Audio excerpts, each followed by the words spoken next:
ઓમ ગમ ગણપતયે નમઃ. ઓમ એમ સરસ્વત્યે નમઃ. નારદ ભક્તિ સૂત્ર. એમાં આપણે આગળ ભક્તિની શ્રેષ્ઠતા વિશે ચર્ચા કરી.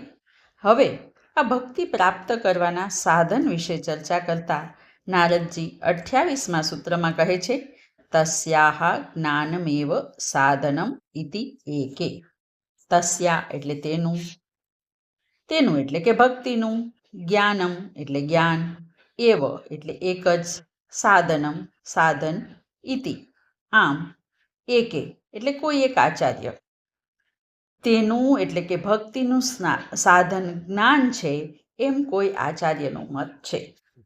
ભગવાન સર્વના સ્વામી, સર્વના આધાર, સર્વવ્યાપક, સર્વજ્ઞ, સર્વશક્તિમાન છે. એટલા જ્ઞાનની આવશ્યકતા તો ભક્તિ માટે છે જ. જો આવું જ્ઞાન આપણી પાસે ન હોય તો આપણી અંદર ભક્તિ પેદા ન થાય. અરે, આપણા સામાન્ય જગતમાં પણ વડાપ્રધાન આપણને મળે અને આપણને ખબર ન હોય કે આ વડાપ્રધાન છે તો આપણને તેના તરફ કોઈ ભાવ ન જાગે. પણ જ્યારે ખબર પડે કે આ તો વડાપ્રધાન છે, તુરંત આપણો જોવાનો દ્રષ્ટિકોણ બદલાઈ જાય છે, આપણો ભાવ બદલાય છે. આવું જ ભક્તિમાં પણ છે એવું કેટલાક આચાર્યોનું માનવું છે. જોકે તુલસીદાસજીએ પણ રામચરિતમાનસમાં કહ્યું છે, જાને બીનું ન હોય પરિતીતિ, બીનું પરિતીતિ હોય નહીં પ્રીતિ, પ્રીતિ બિના નહીં ભગતિ દ્રઢાઈ, જીમી ખગપતિ જલ કહે ચિકનાઈ.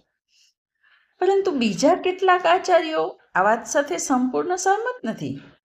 તેથી તેમનો મત દર્શાવતા નારદજી 29મા સૂત્રમાં કહે છે, અન્યોન્યાશ્રયત્વમ ઇતિ અન્યે.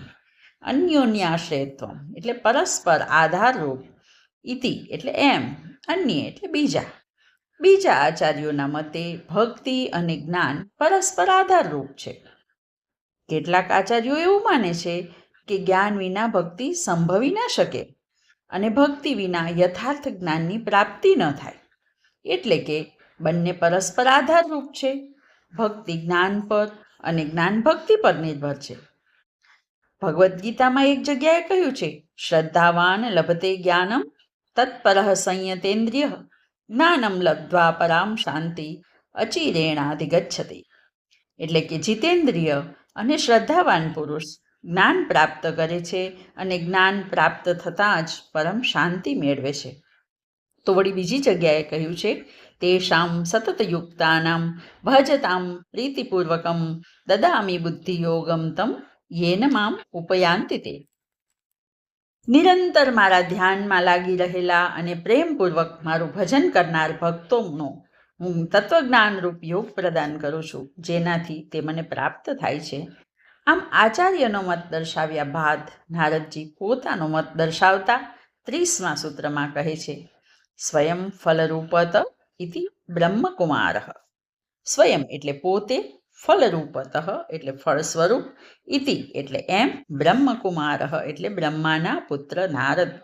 નારદજી માને છે કે તે ભક્તિ એ જ સાધન છે અને તે જ સાધ્ય છે. આધ્યાત્મિક વૃક્ષનું મૂળ અને ફળ બંને ભક્તિ જ છે. ભક્તિ સ્વયંપૂર્ણ છે, તે બીજા કોઈ પર નિર્ભર નથી. ભક્તિથી અધિક કંઈ જ નથી. પેલા ફિલ્મી ગીતમાં આવે છે ને, પ્યાર કિયા નહીં જાતા હો જાતા હૈ. બસ એમ જ ભક્તિ માટે ભક્તિ છે. એનું કોઈ કારણ પણ નથી, ફળ પણ નથી. અને આવી ભક્તિ વિશે આપણે આગળના સૂત્રોની ચર્ચા આગળ કરીશું. ધન્યવાદ. અસ્તુ.